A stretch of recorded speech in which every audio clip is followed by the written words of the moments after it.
valid. I think that they're valid.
June 16th, 2011. Marilyn, could you please call the roll? Bob Karstens, excused. Russell Clark. Here. Peter Doran. Here. Bill Dollier. Here. Al Larson. Here. Harry Leipzig. Here. Rebecca Cass. Here.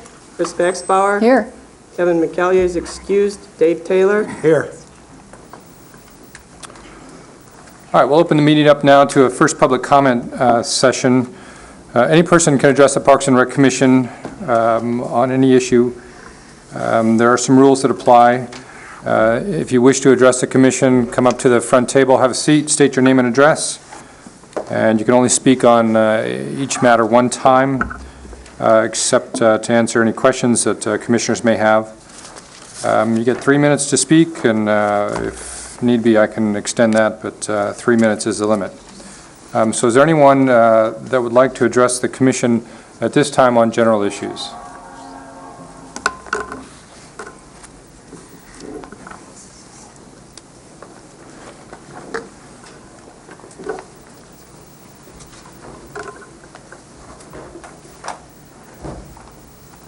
My name is Elaine Fledka Kozlowski, 128 East 12th Street, Traverse City, Michigan. I'd like to give you some input on the Meyer property, which has been talked about at some of your recent meetings. The Keystone Farm has a history as the Antony Farm from 1894 to 1923, and from 1923 to 2006 as the Meyer Farm. I am a granddaughter of the Antonys. Joe and Bessie wanted the knowledge of agricultural and the story of the farmers preserved for the children of the area. Joe hoped this story would be told with the artifacts that the Meyers donated for the park. Nothing needs to be borrowed. It is all at the farm now, ready for his vision of a farm museum. Joe loved to give tours of his land with his barn, the granary, the trout pond, the woods, the fields, a little ski hill, and wildlife and the river. This man was a naturalist, a forester, a conservationist, an inventor, an educator, a promoter of recreation, and a good steward of the land. He wanted to share this with the public. When Joe and Bessie decided to work with the county and T-Bays on the purchase of their farm in the fields, Tim Schreiner was the county parks director. For nearly 2 years, they worked through the details. Tim said that Joe and Bessie never wavered from their desire to have their farm become a park for the people. Tim said that Joe and Bessie felt that the best crop to grow on their land was youth, and through their generosity, thousands of children now play soccer and other games on their farm annually.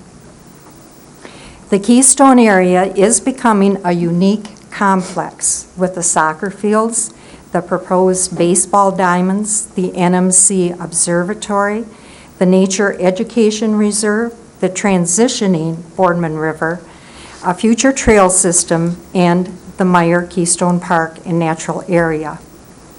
Joe and Bessie's gift is to the people, but the county was the necessary entity to receive it. You have a huge responsibility to honor the agreement between the county and the Meyers. The Parks and Recreation Department and the Commission are now stewards of the land, and Joe's stewardship is the best example you could follow. Thank you. Thank you. Additionally, I will allow public comment prior to the item on the agenda specific to the Meyer property, but anyone is welcome to speak at this time, but there'll also be that additional period later in the meeting. Anybody else care to address the commission at this time? All right, very good. The first item then is special order business presentations on the events, event details by Sam Porter and Rebecca Cass. Is it all right if I just stay right here rather than? That's fine. Okay. I have been obviously quite vocal on wanting to put a general event together at the Civic Center, mainly because of our many conversations about what's happening with budget concerns and the politics behind that. So everyone has a handout here. Basically, I'll go down the list of kind of what my thoughts are, and at the end of this this item, I want to, go into discussion about thoughts from other commissioners on where they think this should go, or any changes or additions they would like to see. The description of this pool event, or Easling Pool event, is focused on all age ranges and will be a family-friendly musical event. And on the other page is actually just kind of a diagram of that. We can go over that after we go through this. The event's mission is basic: to create funds for the long-term sustainability of Easling Pool. Just walking around that property the other day while my nephew was at T-ball, I just think it's a gorgeous space that's underutilized, and I think this event is a great event for Jason to focus on versus focusing on the strategic and marketing plan. I think this is an important thing for the director to focus on, and I think as a board we can help with that. The scope of the work is basically just a discovery meeting with the Board of Commissioners, initial research, brainstorming, as well as sponsorship opportunities, and that's where I call on the board to help in that regard. If you look at the next page, just going through the diagram, it's kind of a rough sketch of this, and walking the property the other day, it is probably too large at the drawing that I have here for the space, but if you look up at the top left would be the entrance of the event, and focusing as you walk into the right would be the sponsor booths.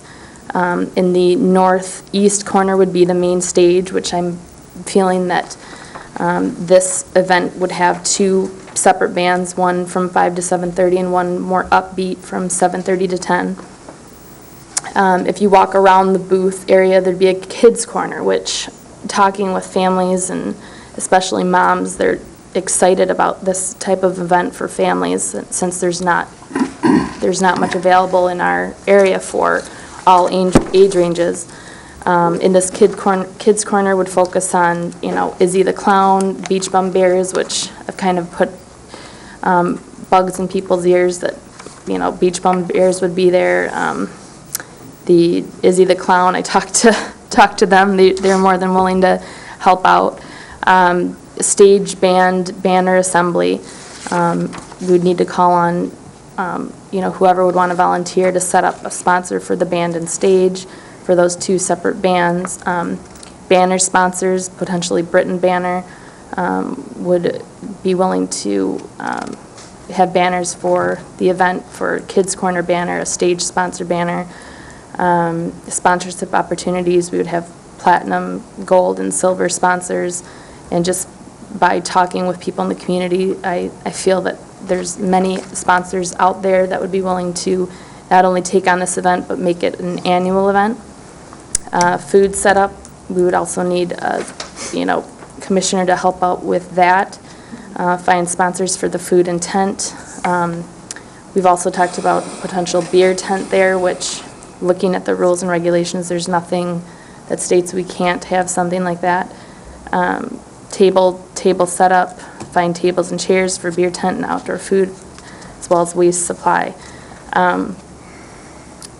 As far as an event like this, I really feel that something like this can take place if all people are involved in it. I'm willing to take on the main portion of this event, but I feel that if you have, for example, Bill has already volunteered for 3 of the 4, right? If you have each commissioner take on one load of this event, it could be easily accomplished. And I think we could really, looking at the items to discuss, talk about what type of cost this would be for individuals, and then what the age range would be for kids that are able to come in for free, as well as sponsorship amounts for each level, platinum, gold, and silver. I feel that we need to be proactive and find solutions to the problems that we're seeing, and this is the way to jumpstart our success as a board.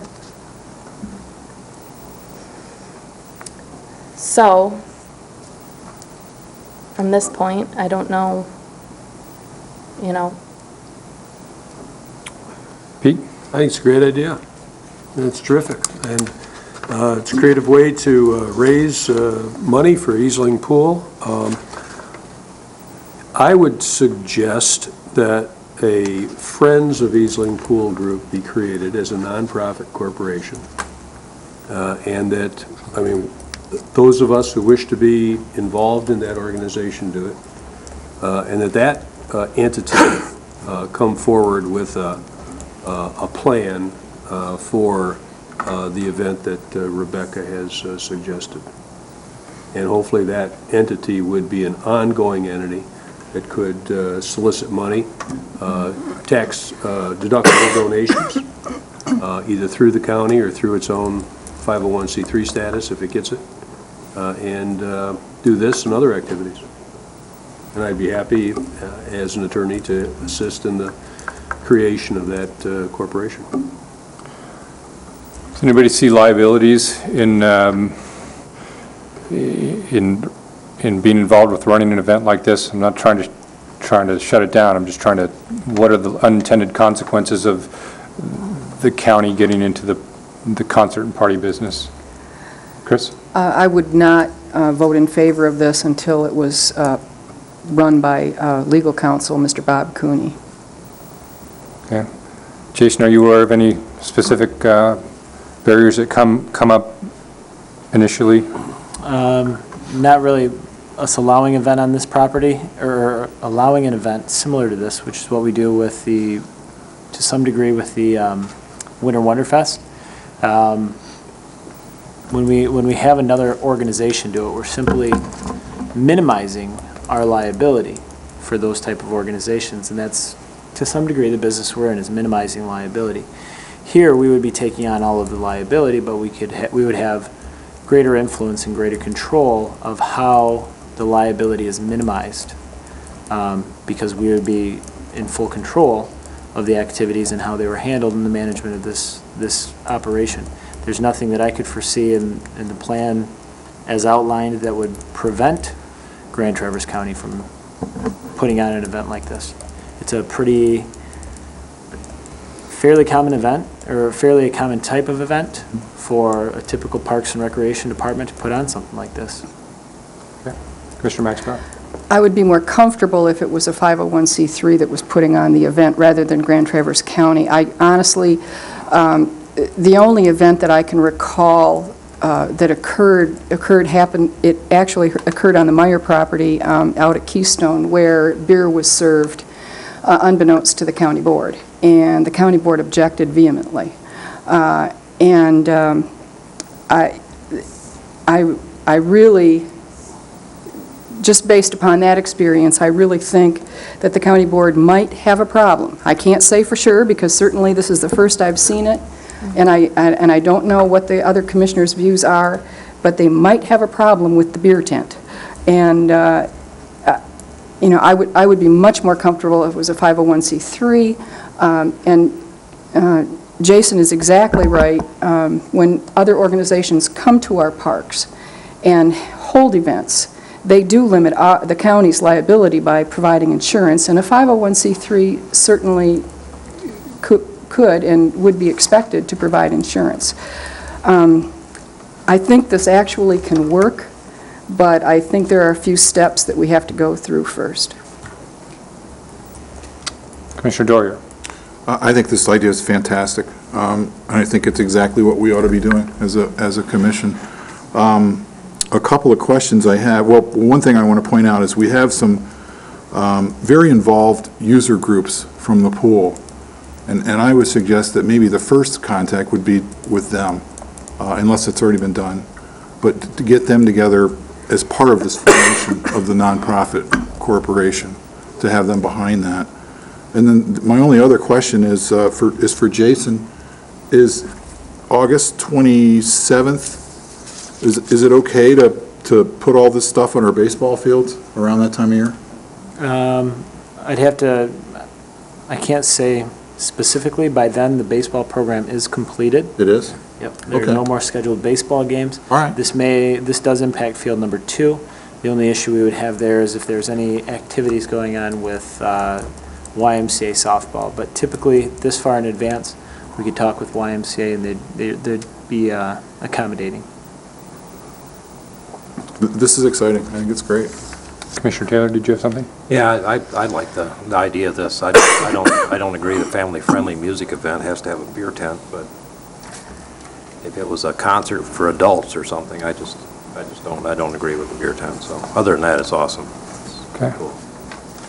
Jason? I just want to make a clarification about beer being sold on the Meyer property.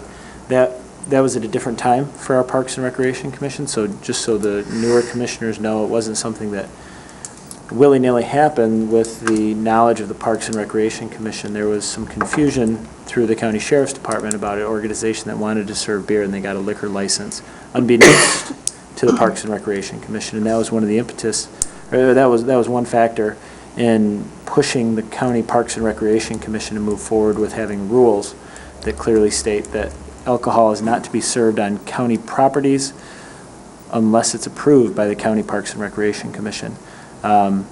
So we do have that within our park rules. That's up to this commission to decide, and it is something that this commission has done in the past. So this issue would not have to go to the county board because it falls under County Parks and Recreation bylaws and park rules. Commissioner Liebzeit? Well, I think it's a good idea, first off, but I had a couple questions. It was the $5 for the meals and the $5 for the drafts. If we sell any liquor or anything like that, there's taxing that no matter what happens wouldn't have to be done or can't be dispensed in the public domain. And the $5 for the meal, then that's where the health department would have to come in and certify the vendors and everything is properly set up and things like that, because they would have to come over, and I don't know on what basis we would have with the health department, whether, they'd waive the fee of doing that or not. So when I see a figure of $5 here, I see some of that money going somewhere else. Sure. Okay. Commissioner Clark? Yeah, thank you. I believe it's an excellent idea. I am a firm believer that this commission needs to step out of the box from past practices and be more proactive to promote recreation and facilitate a sustainable approach for recreation activities in our community. And this is one process of bringing the community forward to help make that happen. I am also reserved about serving alcohol on county park property, but we have facilitated the rules to allow it. If it's done according to the rules that we created, it can be supported from this standpoint. Thank you. Commissioner Cass, does the whole, how integral to the plan is the beer part of it? Well, The two main reasons for that is to bring in more people. And that as far as, and obviously bring in more revenue. I mean, you look at what the Cherry Festival, I don't know, I would love to know the numbers that they bring in for that beer tent every summer. I don't know, I know that they've been in the red as well in the past, but those were the two main reasons to bring in more people, obviously people of all ages, but also to bring in extra revenue for the Easling Pool. Commissioner Doran? Porter Productions is involved with this, Rebecca? No, I've spoken with Sam, and they have plenty of things going on at Old Town and with that new venue coming in, and it also brings it to the point that the more revenue we can bring into Easling Pool, the better, and I think we can handle this without a production company. Okay. There is a fair amount of experience that's needed to put on an event like this, and we'd have to tap some source to find out about the liquor licenses and the insurance and everything else.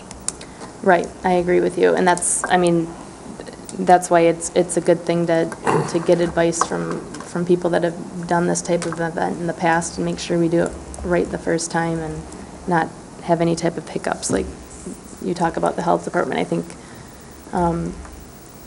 everyone here brings a little bit more to the table as far as knowledge is concerned on legalities, et cetera. But as far as that nonprofit status, what in the 501c3, what time frame and what avenues do you need to accomplish that, if that's the route we're going to? Well, the creation of a nonprofit company, and Bob's here, he can tell me if I speak out of line, it's very simple. I mean, we can create a nonprofit corporation very quickly. The 501c3 status is very complicated, very time-consuming, very expensive, but with the advantage of being associated with the county, people can make tax-free donations to Grand Traverse County and say, we want this to be used for X, Y, Z, Easling Pool, whatever. And I believe that the county treasurer and the county will honor that commitment. And so if somebody wants to give $100 or $1,000, that would be a tax-deductible gift to Grand Traverse County. In fact, it might even have, and I'm really speaking beyond my experience and my realm of knowledge here, but I think it has some beneficial state income tax ramifications too, to donate to a local unit of government. So it's attractive, it has that attraction to the donor, and we would want to get a 501c3 status for a friends group like this eventually, but it wouldn't be necessary to do that immediately. If the county would agree to be the vehicle for the receipt of the monies. Commissioner Clark? I would just like to ask, would the 501c status, if it's created as a Friends organization, would that be able to be applicable to more than one park and more than one activity within our system? I mean, I'm just thinking from the standpoint of being able to create an opportunity for a Friends group with the Meyer property or Twin Lakes or whatever for an improvement process that people could make a tax-free donation. When I was with the city, we created the Friends of the Con Foster Museum, Friends of the Library, the Opera House Heritage Association, and probably the Zoo Society. So they were site-specific, because that seemed to be, Sure. I mean, people who are interested in Easling Pool may not be interested in the Meyer property, and vice versa, in Mission Bay. So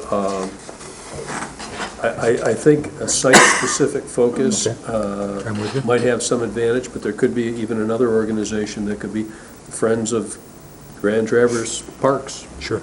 Okay. And be more general, but that might not be as attractive to the guy who's dipping into his wallet to give money. Thank you. Commissioner Doria? Yeah, just to follow, I view this as an initial step and something that it's really good to get us going. maybe it won't be a blockbuster, this particular year, but just to get the idea of having some sort of a foundation that supports our pool to start with, and getting the users involved, and maybe we can make this thing a success and put some money in the bank for the pool. Commissioner Cass? Well, and Bill, I think you made a good point as far as the volunteer pool. I think there's a large pool Oh, yeah. of people that would be willing to help with not only this event, but future events. And again, I think the legwork is going to be critical in the beginning, but once you find those sponsors and get them involved and get them excited about an event, which will potentially bring in between 5,000 to 10,000 people, I don't think you'd have a problem keeping them on board for future events. I have concerns about the amount of time we have to pull off an event like this and the amount of labor that we don't have to pull off an event like this. I was going to ask if that, I asked about the availability of the area itself, but is there something special about August 27th, or do you want to have it in the summer? Is that the idea? Yes, I mean, just looking at dates, we wanted to stick away, keep away from football games, and we also Yeah. wanted to keep away from the start of school, which would start the next week. We didn't want to be competing against other events at the same time, so that's why we came up with the date of August 27th. Okay. Commissioner Leapside? Well, the only other comment I have is weather up here, and this year, for some strange reason, we've had a lot of strange weather events. I've been super busy in my particular job. And so if we picked this magic date of the 27th, I wondered if there was one or two other dates that might suit well, just for some reason when we get up to almost the magic date. Because if it's going to be pouring rain or whatever type thing, nobody's really going to come and be outside and things of that type. So that might be a further consideration for you. Well, and I think with the date, with putting all the legwork, and it would be almost impossible to change the date, but speaking of bad weather, the Beer and Music Fest that happened at the State Hospital 2 years ago, it was pouring down rain, and they had their largest attendance ever at that event. So I think people, rain or shine, would be excited about an event like this, obviously if it's lightning and... Well, we have here one other thing, large wind events this year. We've had a lot of damage up here in northern Michigan in Region 7. I deal with 17 counties. And we've had extensive wind damages where everything can be quiet and all the rest of it, and these storms come in, and the next thing, trees are tipped over, buildings are tipped over, roads are blocked and everything else. And that's very unusual for this area, so that's all I'm doing is cautioning you about that. All right, do we have a motion? What kind of a motion are we looking for? Well, if we're going to do something, we probably ought to decide to do something. Right now, what we have is a proposal out on the table of an idea of what could be done. Yeah, he is this. My hearing isn't as good as it should be, but I'm involved in an organization called Community Volunteers in Medicine in Pennsylvania. And we have about 8 staff and 250 medical people, doctors, dentists, nurses, and technicians who are volunteers. And we treat roughly 1,500 people a month. But we have these administrative staff that schedule them in and so forth. And I'm wondering if you could use that philosophy with some volunteers to solve some of the financial problems. Thank you.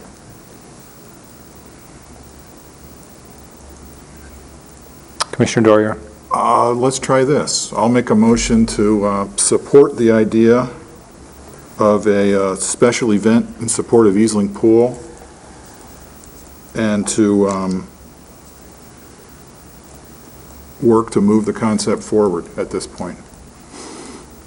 Support.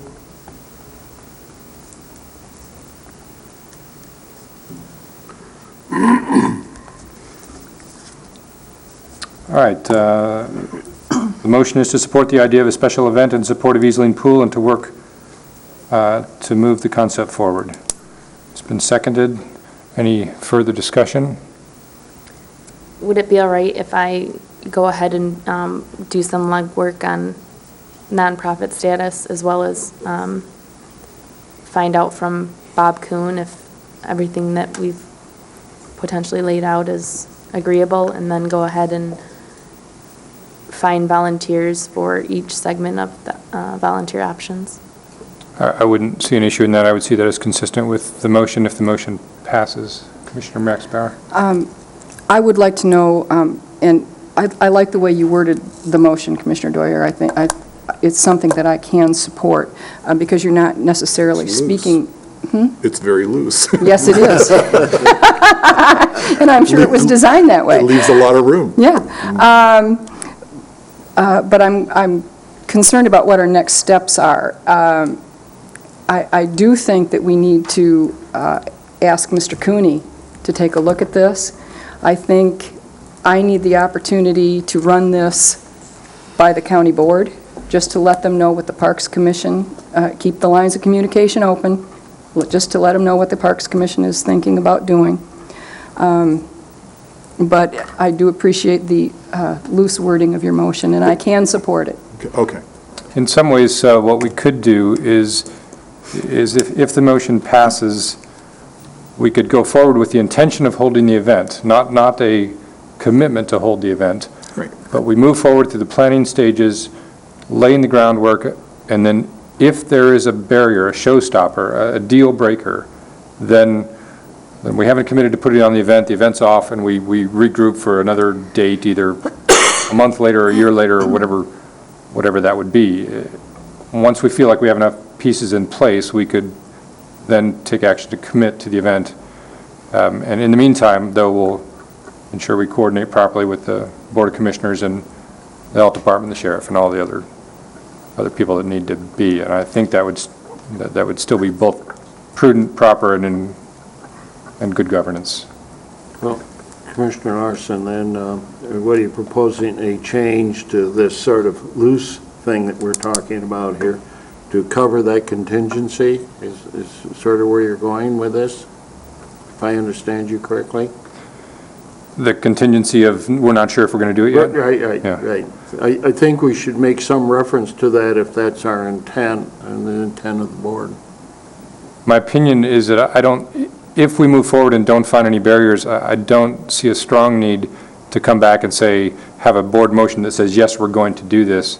I think that if we did something like this and we moved forward and didn't find any obstacles, we could hold it without further action. That's my initial opinion, and then but we don't have to commit to doing it or commit to exploring it, where we're so wishy-washy, there's nothing to it. Rebecca, did you have more? Well, really quick, as far as meeting with the county board, when is your next meeting, and would you be able to present it at that time, or? Oh, our next meeting is the last Wednesday of the month, and I will have this in commissioners' mailboxes tomorrow. Okay. And just along with a quick note, and let them know what the commission is thinking about, and I'll put it on the end of the month board agenda. Okay. Jason? Based on the motion that's on the table right now, we can move forward with this without it before it goes to the county commission. So that's not a barrier. That's not even a barrier at this point, based on the outline that we've been given and what we've discussed in moving forward with this. I agree. Any further discussion? All right, the motion is to support the idea of a special event in support of Easeling Pool and to work to move the concept forward. All in favor, say aye. Aye. Opposed? Motion carries. All right, next item of business is action on the consent calendar.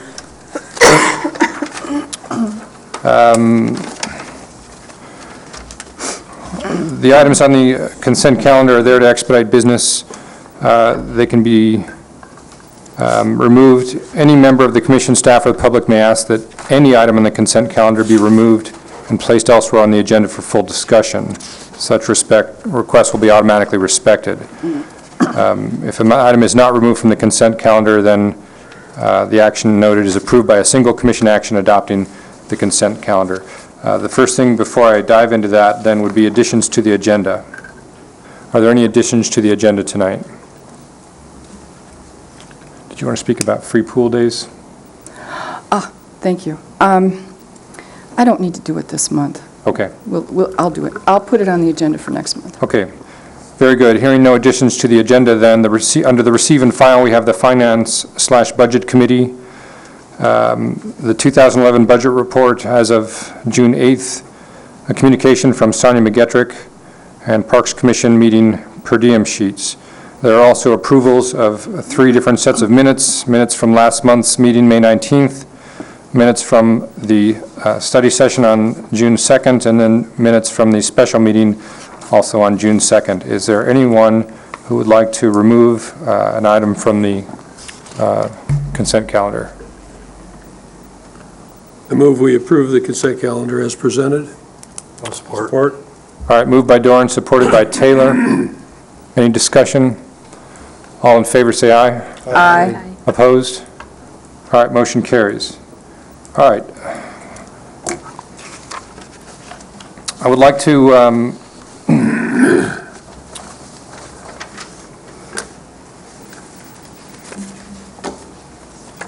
what I'm going to do, Jason, I'm going to discuss the Meyer property first, and then I'm going to talk about what we talked about earlier. So the first item under old business is the Meyer property.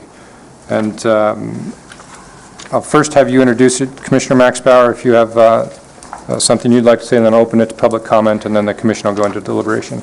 I do. Originally, I asked for this subject to be brought up on our agenda at our special board meeting. Commissioner Larson suggested that I wait until our next regular board meeting, and I said, that's perfectly fine with me. The reason I wanted to bring this up is, you will note on page 35 of our packet from our Thursday, May 19th, 2011 meeting, motion by Max Bauer, seconded by McCallier, to amend the motion to remove the word Parks and Rec Director and insert the words Facilities Director. It dawned on me the next day, and I did speak to the county administrator about it. We cannot direct the Facilities Director. We can only, as a Parks Commission, direct the Parks Director. Right. And so that was my initial intent for asking that this subject be brought up at our next board meeting. Then, subsequently, at a county committee meeting, Mr. Cooney was in attendance and told me that he had additional information regarding the Meyer personal property.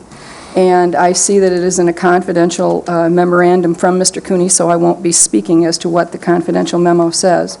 But seeing this, I believe that we need to go into a closed session with Mr. Cooney present and have a discussion about this. And I will let you take the floor now, unless you are ready for a motion to have a closed session. I think I'll open it to public comment first. Okay. And then we'll entertain that idea. Jason? One of the things we do have listed is Lou Myers in the audience, and he did ask to be on the agenda to speak about this, so I wanted to remind the commission of that before we move much farther. Yes. All right, so now I'll open the floor up to public comment on the Meyer property. Mr. Meyer, would you like to begin? I apologize for you not getting all the information that you needed at a previous meeting so that you might make decisions more easily regarding a letter of 2004. Sorry to interrupt, Mr. Meyer. Just for the purposes of protocol, could you state your name and address just for the record? Yes, Lou Meyer, Berwyn, Pennsylvania. Thank you. Dad and Tim Schreiner had many conversations and a very good understanding between gentlemen. And in Dad's era, a man's word and a handshake was all you needed. Some things were reduced to paper, legal documents to transfer the land and so forth. There were references in several of the communications between Tim and Dad, Tim being the head of the Parks Department at that time, about the use of the land and the use of the personal property on the land, specifically tractors and so forth. And as I think you saw in the faxes that I sent you, those were to remain on the property and be used as part of the farm museum and to be used to maintain fields there or used as needed. He made several references to a farm museum to pass on to future generations what life was back in the 20s and 30s.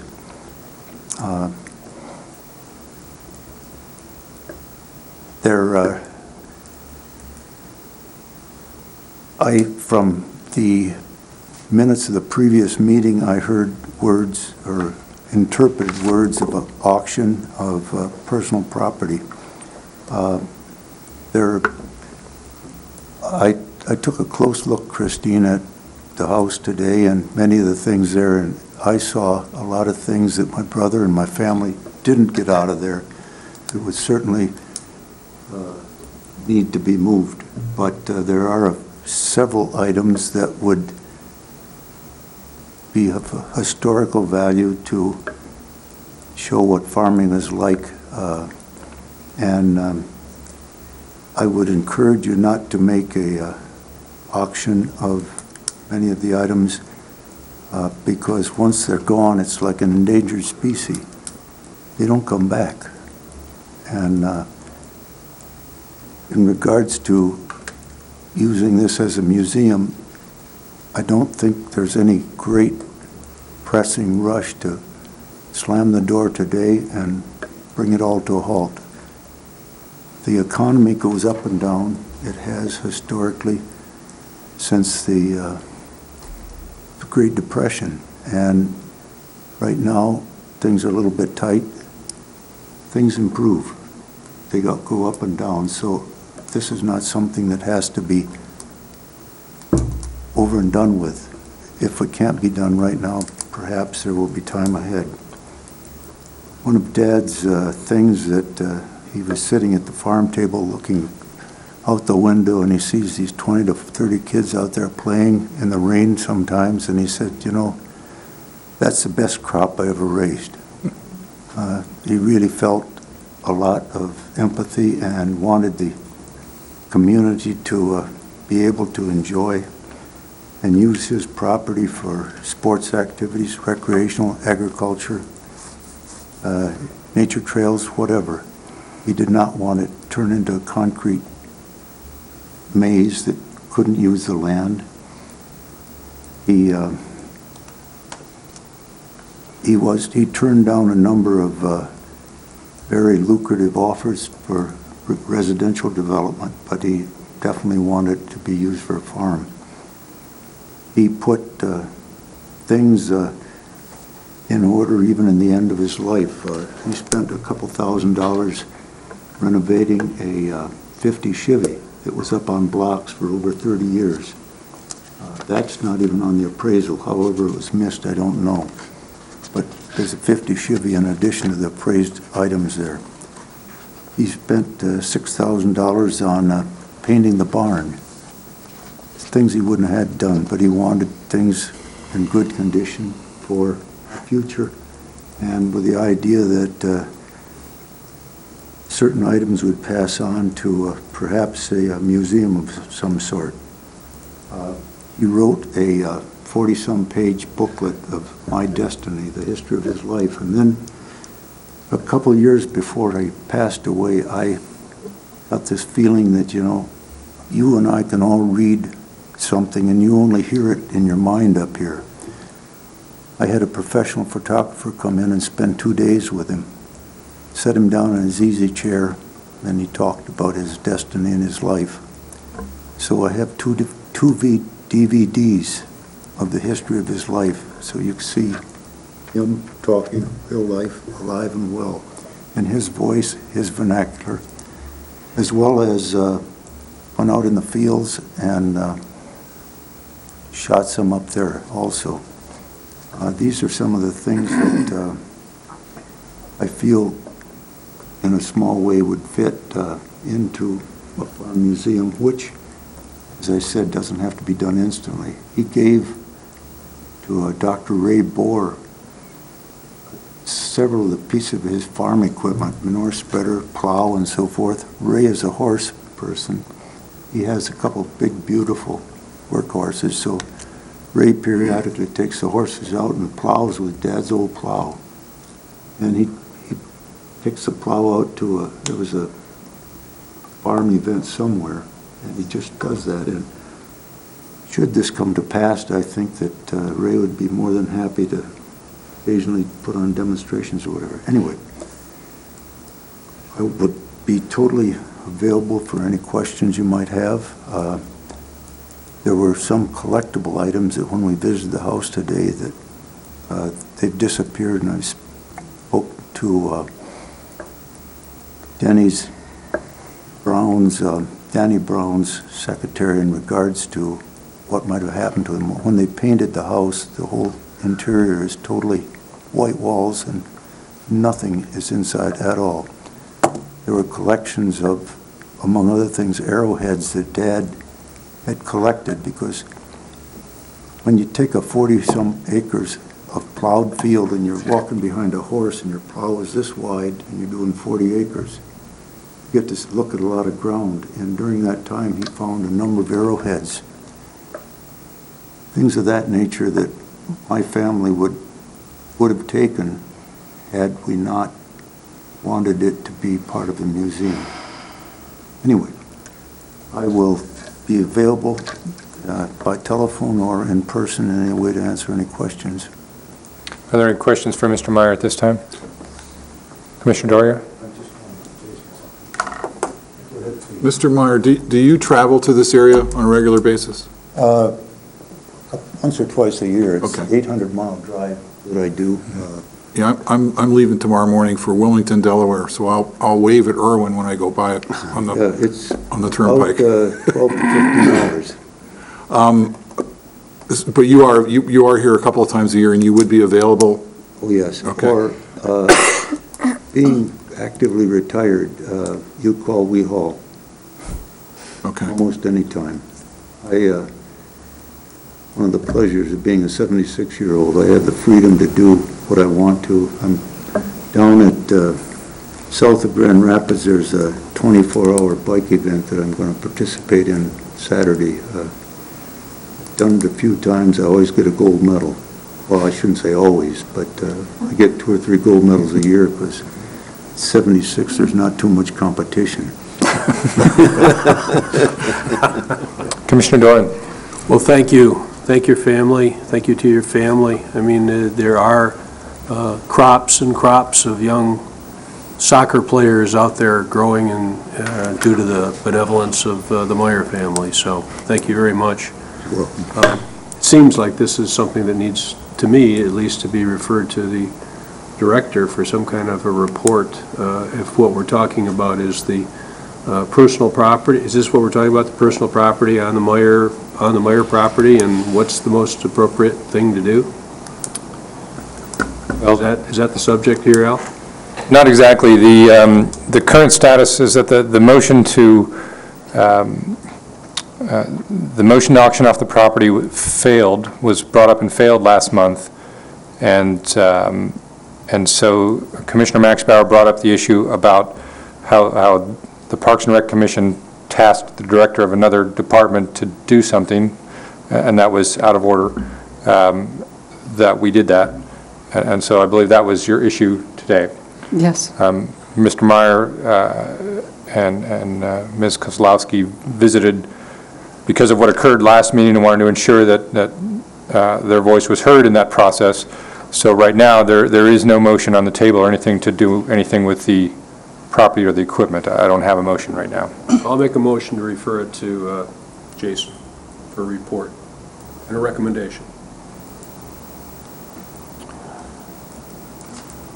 Okay. I'd support that. I think that's a good way to go. This really isn't the type of thing that the board should be dealing with without a recommendation at least of the director. All right, I have a motion to refer the issue to the director for a report And recommendation. and recommendation Sorry. by Doran, seconded by Dwyer. Discussion? Commissioner Maxbauer. I will not be supporting the motion. I believe that the first step is to enter into, the first step is to take our legal counsel's advice, go into closed session, understand what we can and cannot do as a commission, and then decide whether or not. I've never heard that advice. Is that your advice, Bob? I think she's referring to my memo. Yeah, right here. Yeah, I've read your memo, but does your memo recommend that we go into closed session? If you have questions regarding the legal memo. Right, because that's all we can talk about is your memo. That's right. I don't have any questions. It was pretty I clear. don't, yeah, it is pretty clear memo. Mr. Meyer. This is slightly off the existing subject, but at the previous meeting that I watched on TV, there was a comment about the barn and hay in the barn and a potential fire hazard or rotting. Hay, grass, when you clip it, leave it out, will rot, deteriorate, anything will in the water. Hay in a barn doesn't rot. I think if it was in a pyramid, it would still be there. It is dry, there's nothing to happen to it. Only if it gets wet. And the roof is good. Barn fires occur when you put wet hay in a barn. Before it's adequately dry, you get spontaneous combustion. Almost every barn you see anywhere standing will have hay in it. They just didn't burn down. It is, the only way is, and I've seen barn fires and they're ugly, but it's only from spontaneous combustion. I spoke to my brother about it, and he brought up something I'd forgotten, which is the old barns were not built with rebar or anything like that. The basements, the foundations are rocks put together with mortar. The temperatures you get in northern Michigan in particular, the cold, very, very long cold temperatures, it's wise to have hay there as an insulation so that the freezing isn't as deep a freeze with as much as expansion as you get with a very deep freeze. It slightly eases the amount of freezing that would go on. So, and the amount of hay we saw in the barn today is, how would you describe it? Minimal. Yeah, there is hay there. There is a lot of natural things going on. There's a lot of bat shit. Bats really love that barn, so there's a lot, and that's always been the case. We support bats, but they take care of insects, so what the heck? Any further questions, and I'll let you continue. Commissioner Maxbauer. Mr. Meyer, could you put together for me a list of property that you saw was missing on your tour today? Oh, in that regards, I only became aware of it today. And I spoke to Denny Brown's secretary because Jason thought that was facilities was in their ballpark, and they were the ones that had the painting done. When several interns were there, park and rec interns, everything was totally normal. Everything was as we left it. After they left sometime, the interior was painted, and completely painted, but it looks like a apartment building or a house you're going in that has never been used. Nothing is in there. So I spoke to the Denny secretary, and she will bring that up in the tomorrow meeting. And so I don't think we have to worry about Okay. it this time. All right, thank you. If I run out of ideas, I will raise the flag, but, oh, I should say too, one reason Dad wanted and encouraged Tim to set up individuals that of some nature to kind of caretakers, whether they be older people or college students, somebody that would be mutually beneficial, is over the years he had things come missing there. Firewood that he had stacked out in back, the piles got smaller without him doing anything. Steel, cast iron grates that he had in behind the barn. All of a sudden that stuff disappeared. All the steel went away one day. So that was why he encouraged, through Tim, to, after he passed away, to have somebody there. In our tour today, I didn't see any further things missing. All right, thank you. I'm open if you need anything, and you have my phone number too. I do, yes, thank you. All right, we have the motion on the floor. Any further discussion? I'm sorry. Further public comment on this issue? Yes, please. Sure.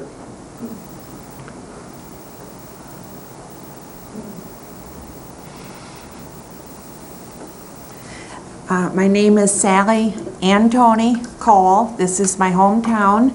My grandparents were the ones that homesteaded at the Meyer property. Well, that's who the Meyer family got it from. And I was on the tour today. Jason, great to meet you. Russell Clark, thank you for being there. Dave Taylor, thank you for being there. My cousin Elaine, my dad was in Antoni, and so Elaine's mother and my dad were brother and sister. And I don't have the time or the smartness to get into it the way my dear cousin Elaine has, but what I want to say is, you have just heard the son of Joe and Bessie here. Not an easy event for him to come to. He should not have to be here begging for the county to do the right thing from what the agreement was with Joe and Betsy between the county. And I truly like the idea of referring it to Jason, that is his department. He saw things today that he's never seen. He never walked out to the point before. So thank you guys for being there. But the son of Joe and Bessie should not have to be here arguing or begging the county to do the right thing. This is not an easy thing for a man in his 70s to come here and do. And to see things that weren't there, should have been there, it was stressful to all of us. But please honor this agreement between Joe and Bessie and the county. And develop that, use it for the way it was entrusted to the county for. Thank you. I'll go ahead and respond to that, and that is the packet that you gave us, Elaine, the other day was tremendously informative. I had not seen those documents. I don't feel that the commission was aware of the documents, the newspaper articles, and all that stuff that you provided to us, which gave us the background to have a better understanding of this. Over the years that have passed since then, there have just been too many people who have turned over that information was lost. So we appreciate that. We have that now, and that will remain on file in a place where it's more accessible, and I wouldn't expect to come across this same sequence of events again. Just my opinion. All right, any other discussion on the motion? Jason? I have a question about the motion. When is the time frame for having this report and recommendation? Now that he answers, it's right away. I don't think there's a huge emergency. I think with just in a reasonable time. Okay. In many ways, I'm not initially, at the moment, I'm not supportive of the motion because I feel that we have a strategic plan process that says we'll come up with a strategic plan for each park, and asking Jason to essentially give us a recommendation for what to do would be outside what I think would be taking our responsibility and putting it on him. So do we have a strategic plan for that park? No, we don't. Do we need one? Yes, we do. Not sure that it's Jason's job to come up with that. Commissioner Dorier. I'm just struggling here for a way forward in this. One, the reason why I asked Mr. Meyer if he comes to town, I think somebody needs to meet with him out at the property and go through and hopefully arrive at some sort of a mutual agreement as to what needs to stay there, what's okay to get rid of if there's anything, and at least establish that. And that needs to happen within the next few months, I would hope. I'm sorry, there's a... Today, it's been several years since I walked through the inside there and went through each of it. And there's a lot of things, a number of things that I feel Mr. Meyer? ought to just move on. How much could you hear that? I could hear We you, got it all. but the public couldn't. Today, when I walked through the property, I saw things that I'd forgotten about, which at my age is easy to forget about things. And I saw things that would have interest historically, and then even though we took a truckload or two of things and gave them to Father Fred or to tossed them out, there's still a lot there. But there are some things that I think are representative of farming and that era. And those things, my brother and I, or some of my kids and I, could move out a lot of the superfluous things. If you talk about time frames, we'll see what can be done.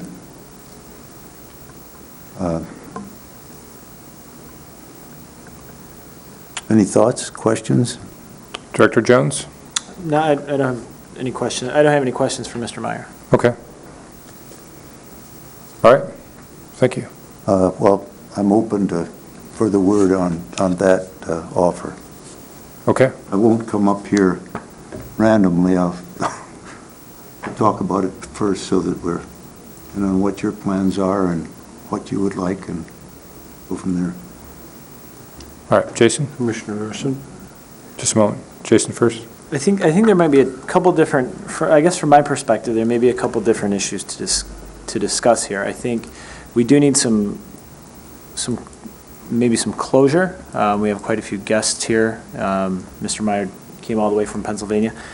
I would like to recommend to the commission that we not dispose or get rid of or divest ourselves of any personal property at the Meyer property at this time, and that we do assess this and do assess the future of the Meyer property in accordance with the strategic plan that you guys have established.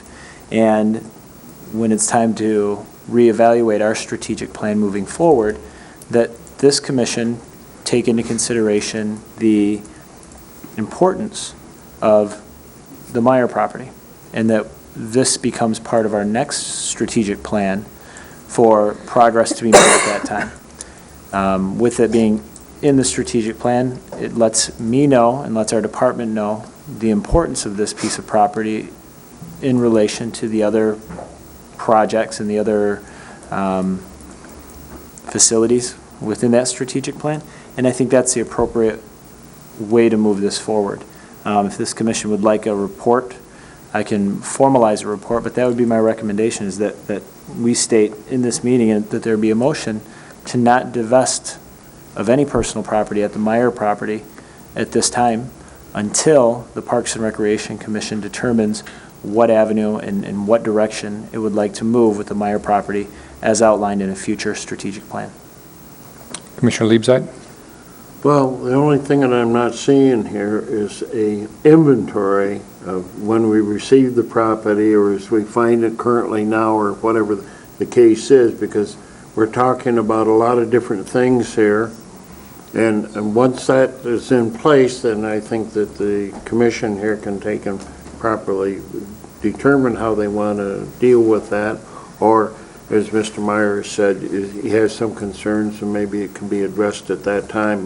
But if we're just talking about something that's out there, I don't know what's there. I've never looked at the property myself. So I'm questioning, is there a document or something, or even something verbally or anything that lists that?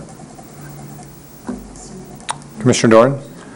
Yeah, that's an important thing to look at, and Jason has the same recommendation next month. We can act on it. In May, when Bob wrote the report, we thought we had a bunch of abandoned property, except for a couple of things. Local government has no memory. It depends upon people, like Elaine and Sally and Lou to come forward and remind us about things because of the changeover in personnel. And so we found out that, well, wait a second, that wasn't necessarily abandoned property. That was property that we were holding in trust, or should have been. So, but I'm sure that not all of it is necessary, but I think it would be worthwhile, Jason, go out and take a look and make a recommendation. His recommendation could be that, hold this until we develop our strategic plan for the park or whatever. But this is the type of thing that is not board level. It should be administrative level, at least initially. Commissioner Doria, did you have something to add? Well, first of all, I support that concept, and that's why I seconded the motion to put Jason in charge of this. I agree that we learned a lot from that package that Elaine brought us, and we were going down the wrong road there for a minute. I think we ought to not get rid of anything, but one step further, I'd like to see us secure what's there, and make sure that nothing else is going to come up missing. Commissioner Taylor? Well, when I went out there today, I thought I was going to see a couple cars and a tractor, and there's literally thousands of items there. They're just, I don't know how they could have even done an inventory, but there's a lot of personal items that belong to them, and it's thousands and thousands of items out there, so it's going to take some time to... I got, I didn't go today, but I got that impression from the last meeting. And that's kind of why I was asking Mr. Meyer, maybe this ought to be a joint thing between them and us. Just kind of work through what's worth keeping, what's, There's a lot of personal items out there that they want. either built or they would like to get out of there, so I don't think we can do anything with that property until that's taken care of. And then, I don't know which way to go, but there's things out there I haven't seen in years, and there's things out there that I've never seen, so. Well, just from the photos in the package, there's some pretty cool things. There's some pretty unique farm implements.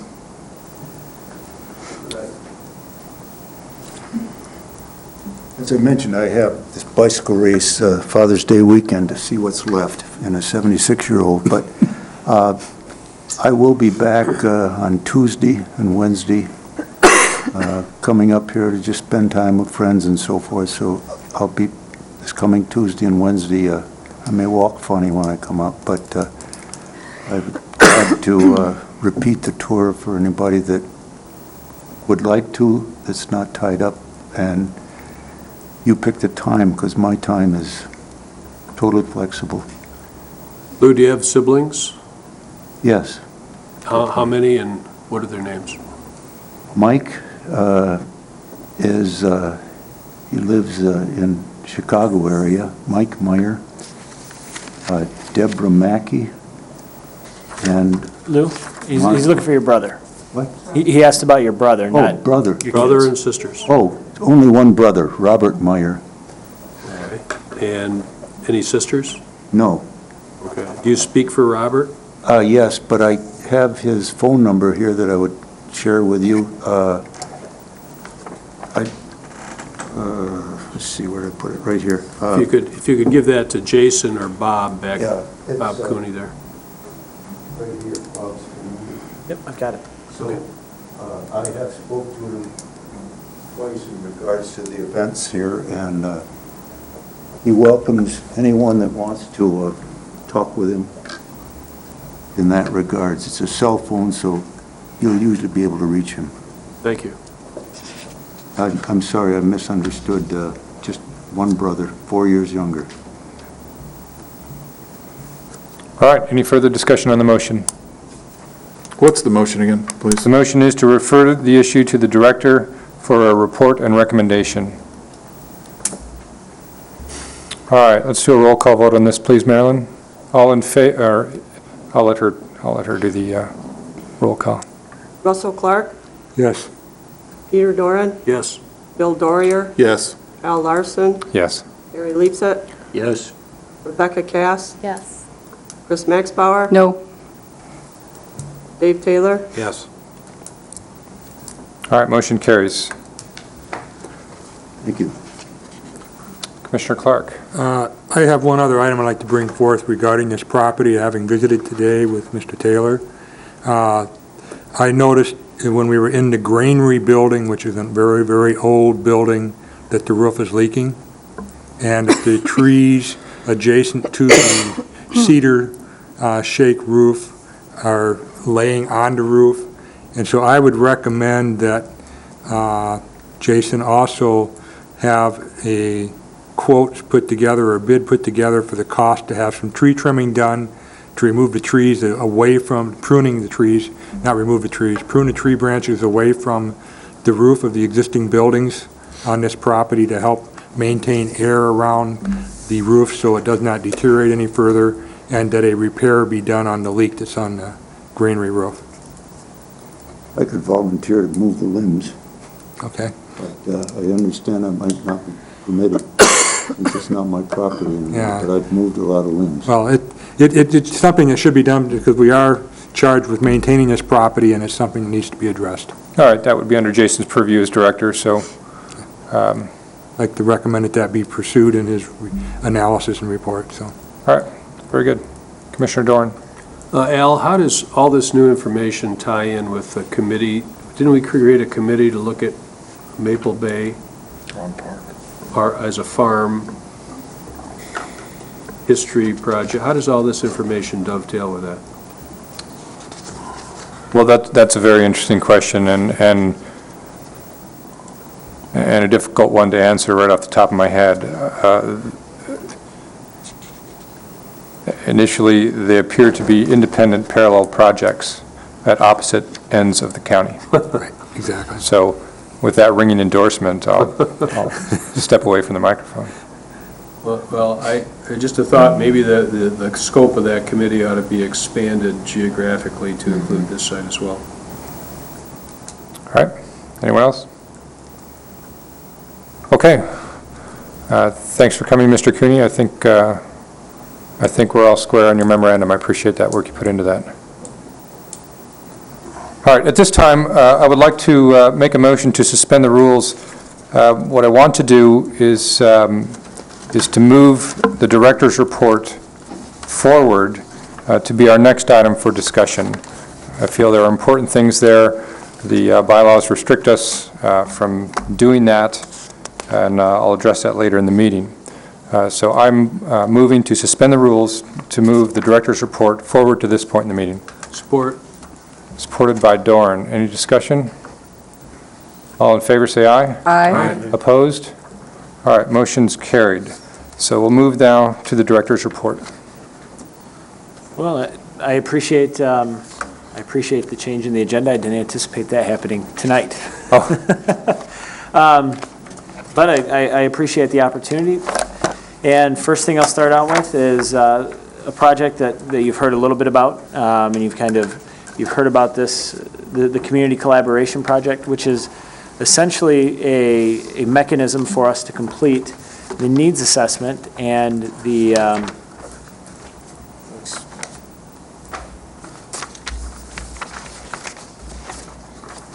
it helps complete the objective that this commission put forth in the strategic plan that said explore a plan for executing a needs analysis.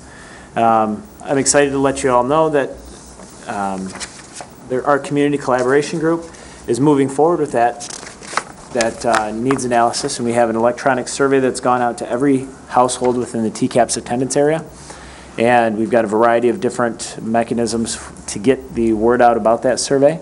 I'd encourage each of you to visit the website www.tcaps.net/recreation survey. It takes you to a landing page that's been established through TCAPS because they're such an involved part of our committee.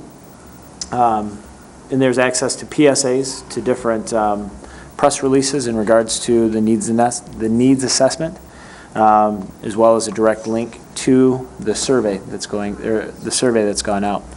As of today, we have 536 respondents from that TCAPS attendance area. There are posters going up in local businesses as well as recreational facilities, and a separate program directors survey has gone out to the recreation providers and the recreation program directors within Grand Traverse County to assess where their organizations are at, where they foresee, or where they see their programs going, and what types of needs they have within our community. So I'm excited about that.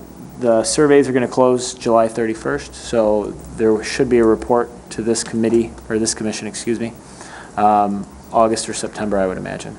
So we were fortunate to receive a grant through North Sky Nonprofit Network, through Rotary Charities, to work with Woods Consulting out of the Muskegon area on this project, moving forward and having this needs assessment done. So it's a good project, as I said, that we've been working towards, and it does fulfill one of the objectives within the Parks and Recreation Commission's strategic plan. The next item that I have on my report is the DNR Passport to Recreation program, and this month's, or this quarter's Recreation Professional magazine through the Michigan Recreation and Park Association. They had a nice article in there in regards to the DNR Passport to Recreation program. It was something that Commissioner Max Bauer requested information, and to be honest with you, the professional magazine through MRPA summed it up quite nicely, and that's been included in each of your packets. There is some grant funding available through this program with the completed Parks and Recreation Master Plan. So the information is in your packet for your review. The next item is strategic plan work plan update. Progress has been slow with the strategic plan. I've spent a lot of time executing that needs analysis and working with that community collaboration group. Obviously, that's a very large task, but it is a very large task that'll be a stepping stone for a lot of the other planning that's going on within the strategic work plan. I kind of have some bad news. Kim Moore she came back to work for a couple weeks ago, and she is now off again. Her leave of absence was extended to June 20th, so we would expect her back Monday, pending a clearance from her physician. So things have been kind of busy. We are in the middle of switching from spring to summer swim lessons, as well as it's kind of a tumultuous season in the pool right now because so many summer camps in northern Michigan are renting pool space from us to do their certifications for their lifeguards, their WSIs, etc.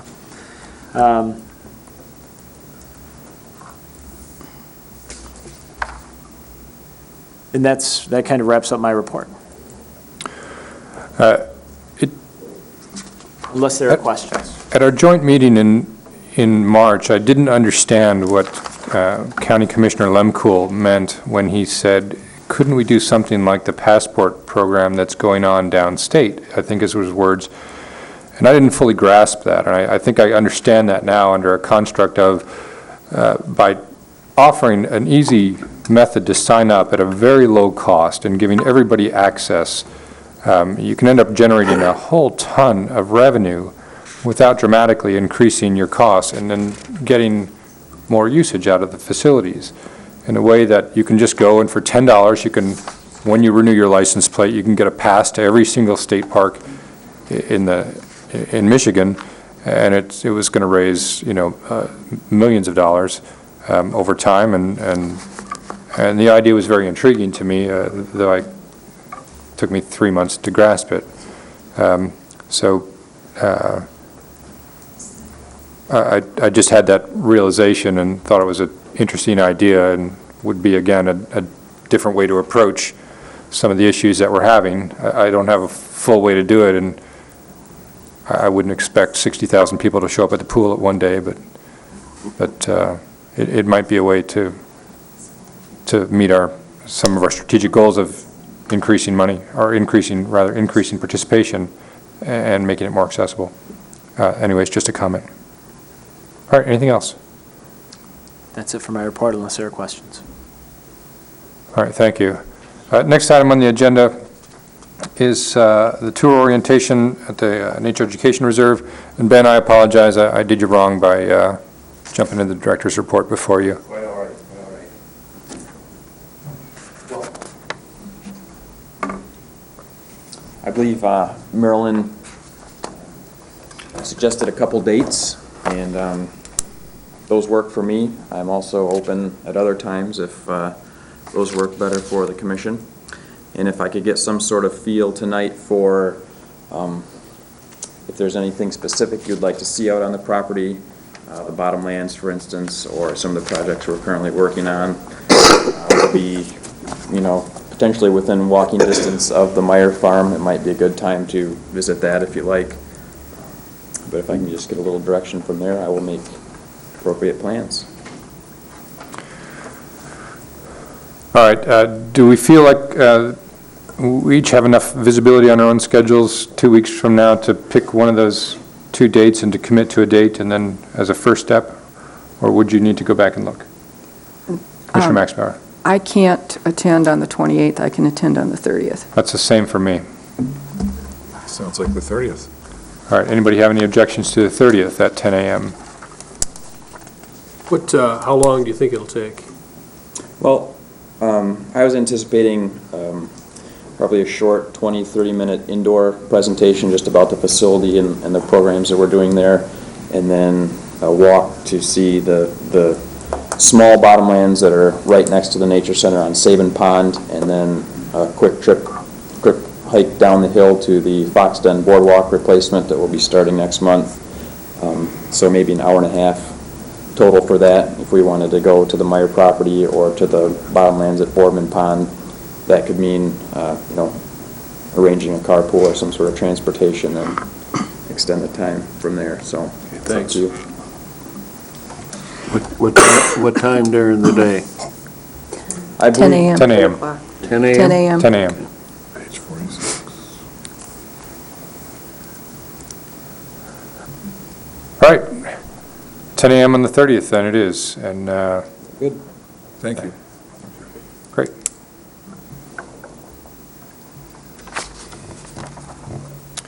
All right, next item, Maple Bay Ad Hoc Committee. Mr. President, Yes.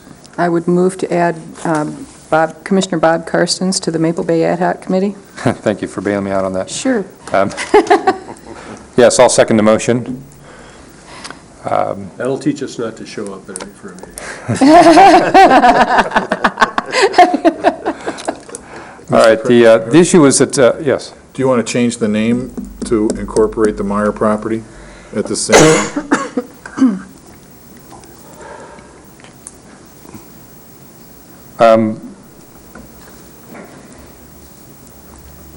Yeah, I'm not really sure how to handle that. In general, no, I'm not. I'd be uncomfortable with that because that's a big bite for one committee to handle. We've got Mr. Carr is pushing for a very specific, very direct thing, and I'm not sure he's interested in mixing those 2 projects. From what I've read about the Meyer property, I'm not sure they're interested in mixing with another project. Okay. It was just a And question. so, yeah, I would be uncomfortable moving in that direction without, at this early stage. The issue with Bob Carson's was simply, he approached me after the last meeting and asked me if he could join that subcommittee, and bylaws require commission approval for me to appoint that. Commissioner Doran. What I heard Mr. Carr say was, and this is a paraphrasing and oversimplification, but he was looking for a place to have a working farm facility, and he came across the Maple Bay property. I took it from that there wasn't anything religious about the Maple Bay property, but it was efficacious, or it was it was a good place, and he just found out about it. So my thought is that you ought to look at, I'll leave it to the committee, but I think the committee maybe ought to broaden its scope along what Bill said and be the Historic Farm Heritage Committee and add the Meyer property to the potential sites. I don't speak for Mr. Carr, but in the many conversations I've had with him about that issue and hinting at the opportunities that are here, he made it crystal clear that he would not be interested in the Meyer property. He was, there was something religious about that particular location out at Maple Bay, and I don't think there's any room for those two projects to mix. Well, with Bob Carr I stand involved. corrected then as far as his interest, but this is our committee, not his. And this is something that, if we find a better place, a place perhaps that has more of a history to it, where there has been some commitments and there are some facilities there. I mean, I'm not going to vote for Maple Bay if there's a better place for it. Understood. You make an excellent point. All right. Any other discussion? All right. The motion on the table is to add Bob Carstens to the Maple Bay Ad Hoc Subcommittee. All in favor say aye. Aye. Opposed? Motion carries. All right. Next item is the pool RFQ.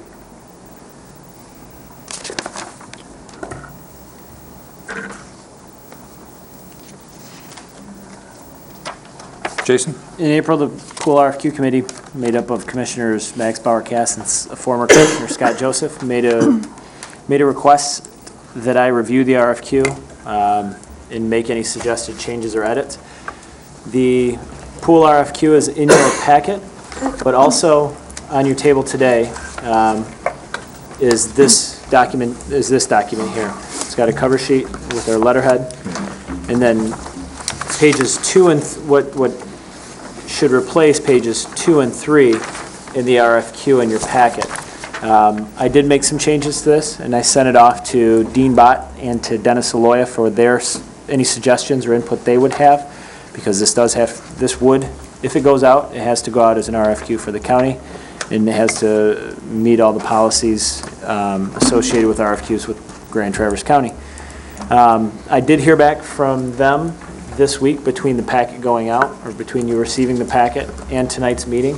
And based on their suggestions, I did make some changes that are included in this packet.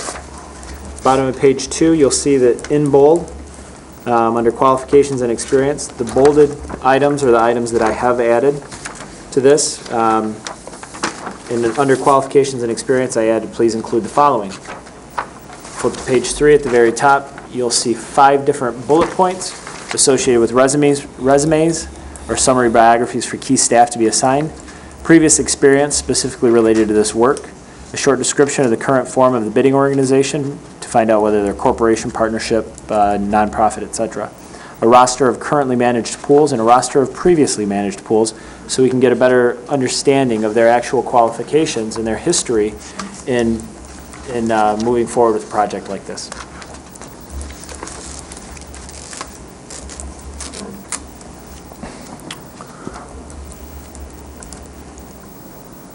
All right, Commissioner Max Bauer? I will make a motion to send out the Easling Pool RFQ as presented.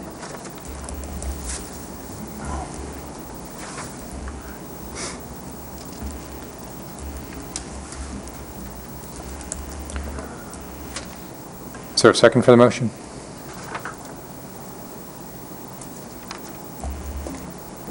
I'll support. Supported by Taylor. Discussion. Commissioner Arson? One of the things I noticed in the RFQ, there was the words "well" and "shall" being intermixed in there. Now, is it the intent in our RFQ that the person going to do this work shall do something, or it will do something? If it's will, the likelihood of us getting back certain ideas and things in there might be pretty iffy, because you're leaving it at their discretion to do it. If it is the intent of this commission to take and submit this, I would recommend that we change will to shall, and then that will take care of that item. Okay. Commissioner Doran? We do not have a recommendation from the county administrator, from the county board, or from the Parks and Recreation Director that this is needed. So I think it's premature. If we get a recommendation, and we might, that it's needed, we need to do this, then I will certainly earnestly consider it with the understanding that this is hugely disruptive to those people's lives who depend upon, the employees of Easling Pool, who depend upon that as their livelihood.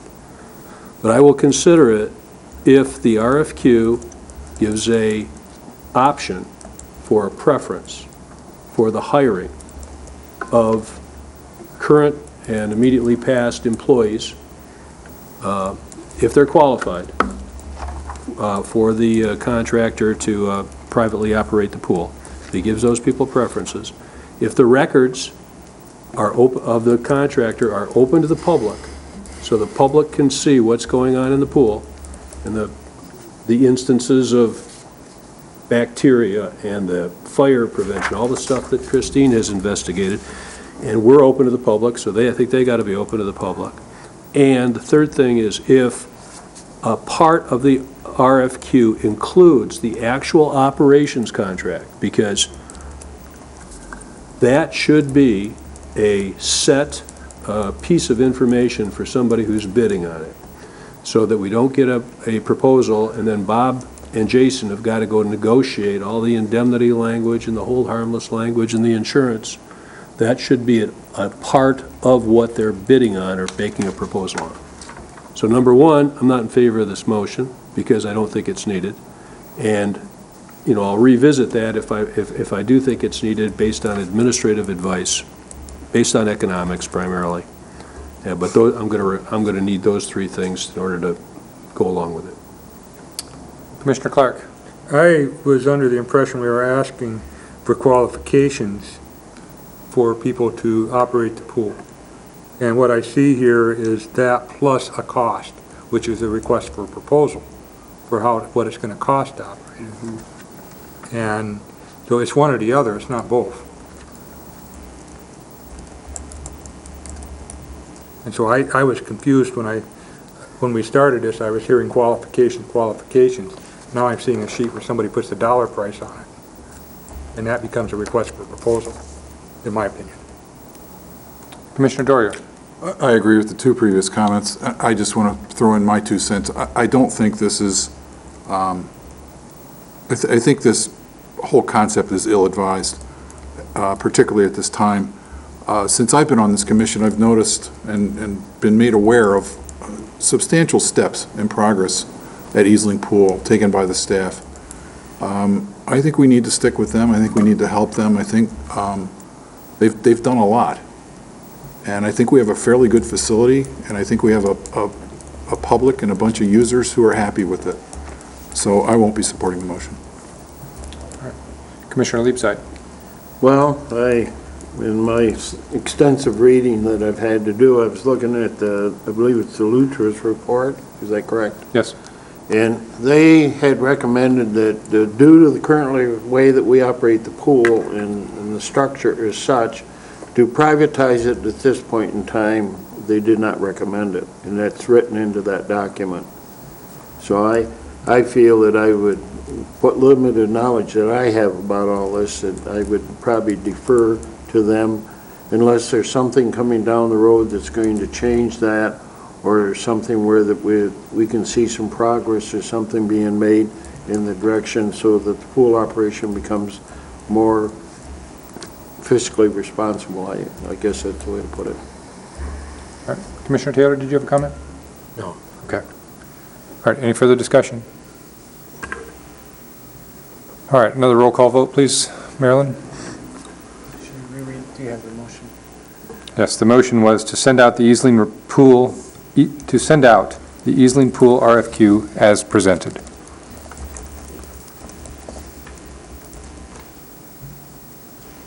Bob Carson's excused. Russell Clark, No.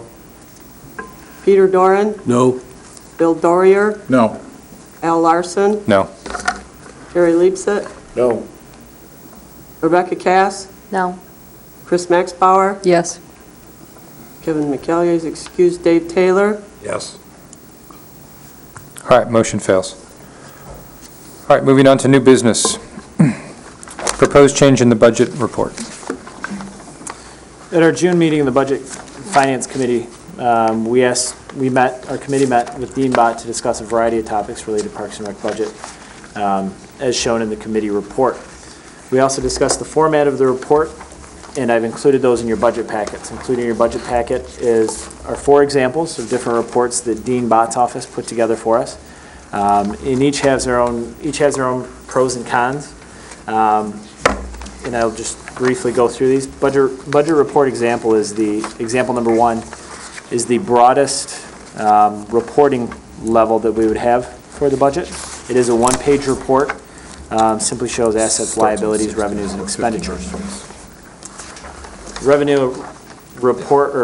Budget report example number 2 is again a 1-page report, and it shows the entire 208 fund, and the last column on the right-hand side for both revenues and expenditures is a % of budget expended.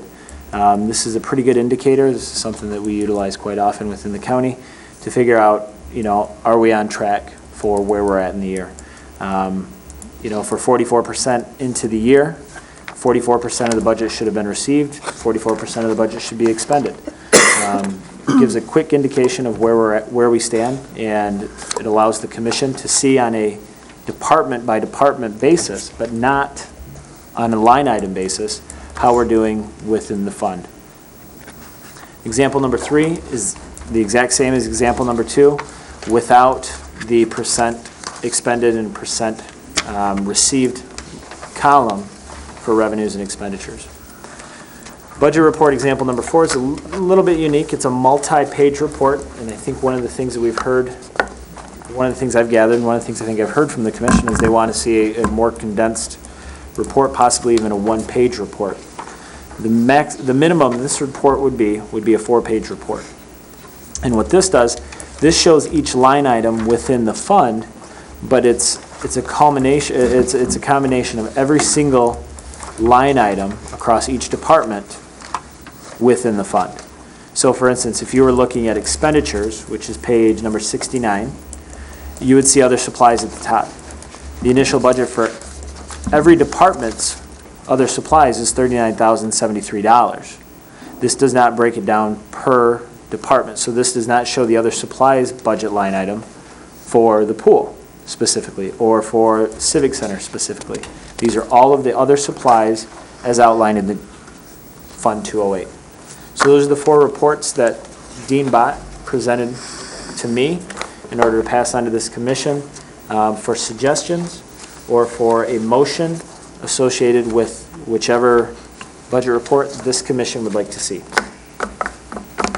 I would recommend, I think, for overall general use, I would recommend budget report number 2, because it does show a breakdown per department for the commission to review, but it also gives a good indicator that percentage of funds received and percentage of funds expended for the commission to gauge where we're at throughout the course of the fiscal year. Commissioner Dorier. Yeah, I'm on that committee, and I would just add that the one thing about any of these options that Dean gave us, the one thing I find attractive about them is they come right out of the county budget system. The report we're currently using is my understanding is it's a giant spreadsheet that Jason and Marilyn have to pick numbers out of the budget system and put it into this spreadsheet to produce this report for us. So by adopting one of these other options, we're gonna cut down on that effort, and that's not a very good way to go when you're creating a spreadsheet every month. So I don't want to cut off discussion, but I would recommend, I'd make a motion that we adopt report example number 2. Support. All right, the motion is to adopt report number 2, and supported by Doran, discussion, Commissioner Doran. Has Kevin McEllier weighed in on any of these options? I'd be interested in his opinion. No. No, he hasn't.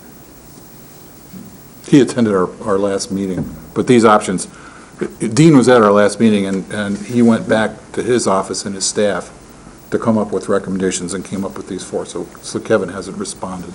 Okay. All right, Jason, is this better for your department?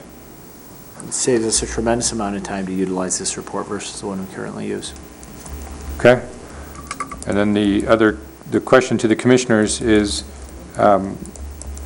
does this give you an adequate amount of information to fulfill your responsibility to mind the store, recognizing that there are numerous checks and balances within the county to mind the store as well, but it is our responsibility to pay attention, recognizing that if there's anything that seems out of whack or is confusing, we can ask Jason for information on line item expenses or that type of thing as well. But if saving the department work is a good thing, but not if it doesn't give us the information that we need.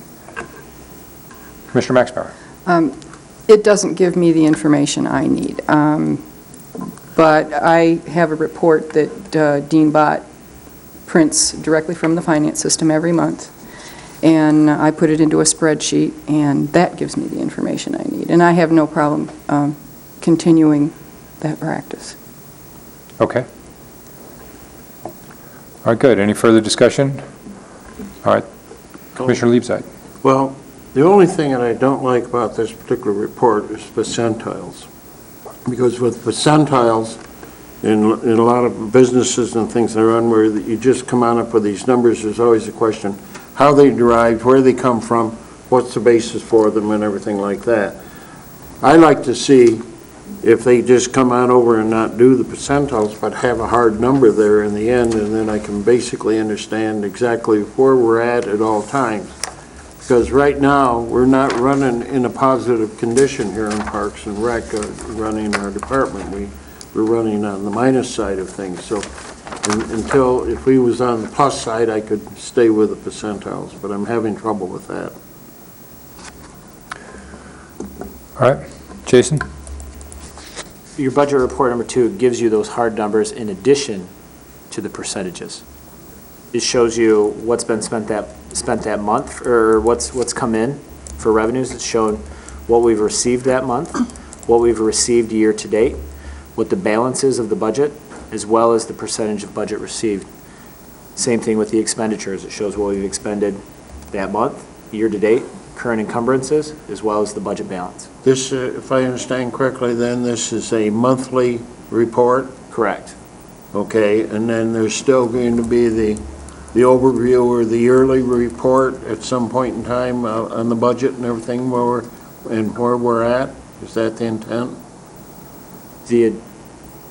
I don't know what you mean by early Well, report. what I'm saying is you're showing me each individual month as we go along and as we progress.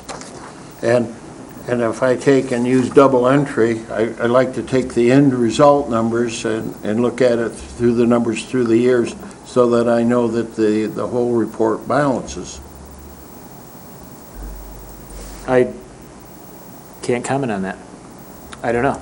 It's something, this has been created by the finance department, and it shows what we spent, what we brought in that month.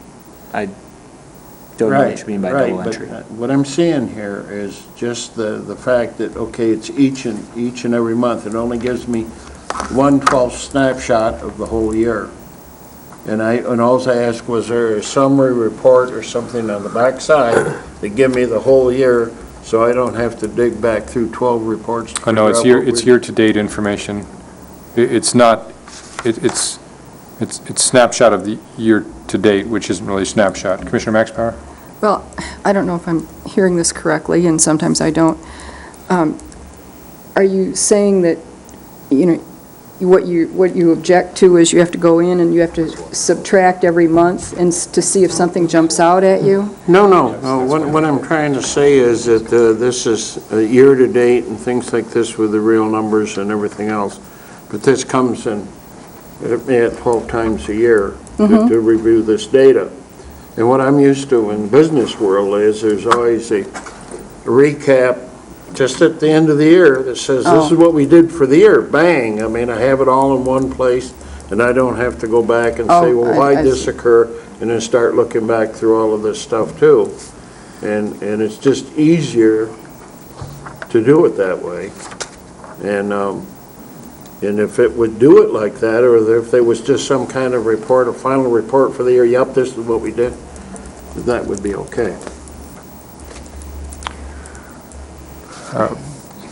Commissioner Max Bauer? Could we take these suggestions back to the Budget Committee one more time and let Commissioner McCallier take a look at these so that we, and tweak it a little bit? Or, unless the board wants to move forward, I mean, I'm ambivalent, I don't care. Any response to that? Well, we could make the motion subject to the approval of the committee or something like that, so we wouldn't have to deal with it again unless the committee had some different recommendation. Okay. I'll go with that. All right, So we just add that to the motion, subject to the approval of the Finance Committee, I have a question, the Budget Committee. question for you, Bill. The way Jason has presented this is that these are Dean Bott's recommendations for reports, and the Budget Finance Committee has not deliberated over these and made their own recommendations, or? No, we haven't. Okay. I kind of recognize that, too. If that's your direction, we could go back and do that. All right. I don't see an immediate need to solve this problem tonight without the subcommittee that we appointed to solve this problem and make their recommendations without them having weighed in on it. So, so we can either move forward with the amendment and continue the process for that, or we can choose a different method, which would be. Yeah, I'm okay with waiting, but I think that we really don't need to. I mean, if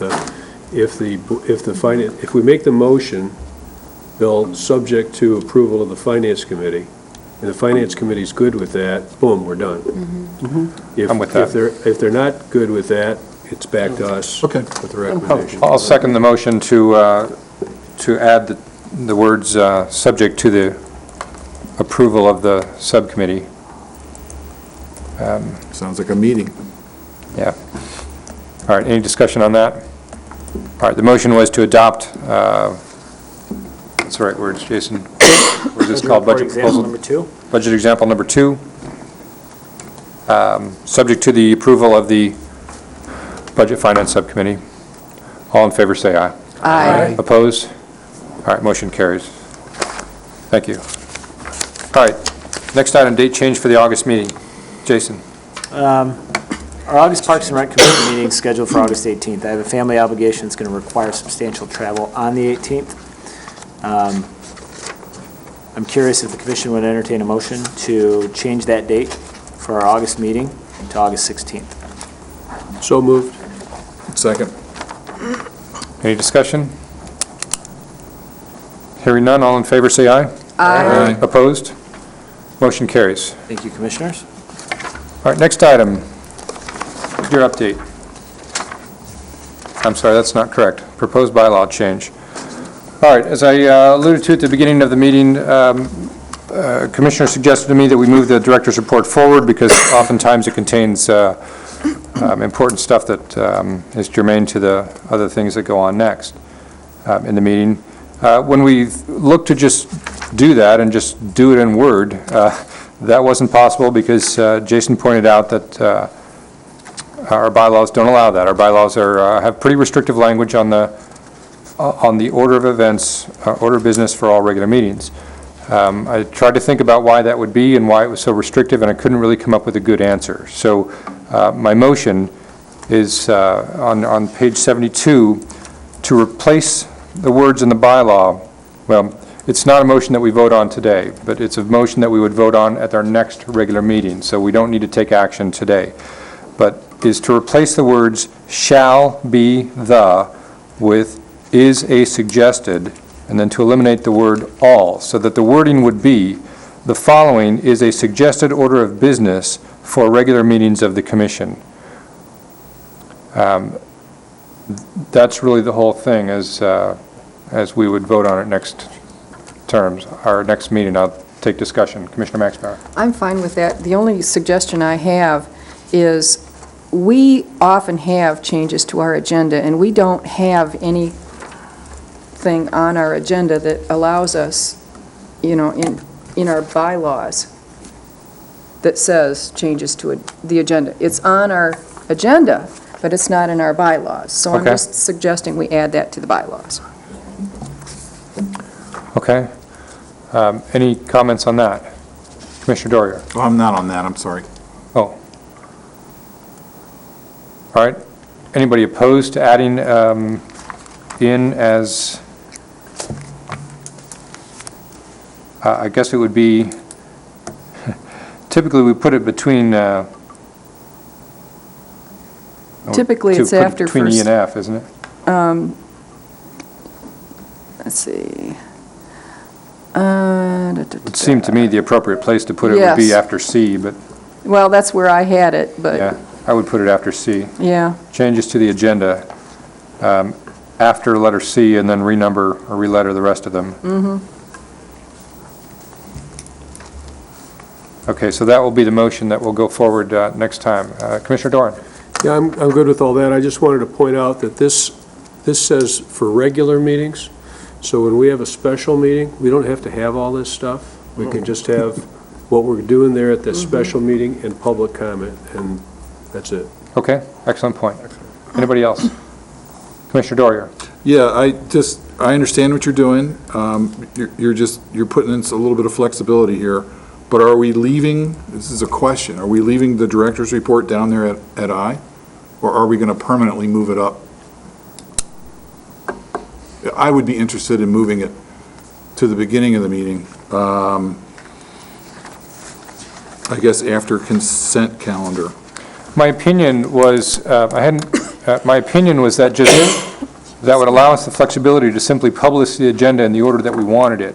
And so in months in which Jason's report was fairly mundane, we could leave it at the end so that we didn't spend time on it, as all of our middle-aged body clocks start to slow down towards the end of each meeting, and that we could publish it in the order that we wanted each time. I'm not opposed to moving it around, as it's not binding one way or the other.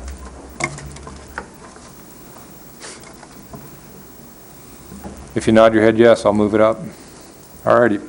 So then, after item F and before G, old business, will be director's report. Okay. Commissioner Larson? Yes. Okay, point of order. If we're changing the bylaws, it goes by a roll call vote, Robert's rules. Yes, we're not changing the bylaws. We're just moving it Yes. temporarily, or? I'm briefing what the plan is, and we vote on it next Oh, time. okay, We're but it's required by next bylaw time. to vote on it next time at the next regular meeting. We Okay. can't vote on it tonight. All right, but what I'm saying is that would be a roll call vote because it's the bylaws. Okay, very good. Great. All right, anybody not clear on what we're doing? It's really just administration stuff. All right, great, thank you. All right, moving right along to the mid-year report.